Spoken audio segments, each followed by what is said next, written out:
raadadkii folkaanihii ka qarxay deegaanada Canfarta ayaa saameyntiisii aad u muuqata waxaana la arkayaa dab soconaya oo islaba rogaya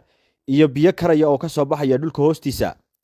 intii aanu bilaabin folkaanahani waxa ka horeeyay dhul gariir aad looga dareemay deegaanada Canfarta gaar ahaan deegaanada Awaash maalintii Jimcaha xafiiska maareynta khataraha iyo musiibooyinka ee dawladda Itoobiya ayaa sheegay inay wadaan dadaalo looga hortagayo sidii bulshada aanay waxyeello uga soo gaari lahayn folkaanahan ka qarxay deegaanadan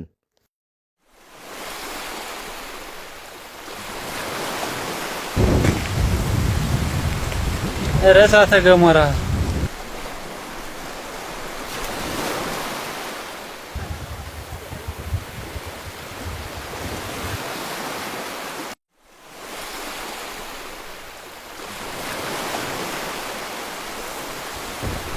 يا حبيبي كم تو عفار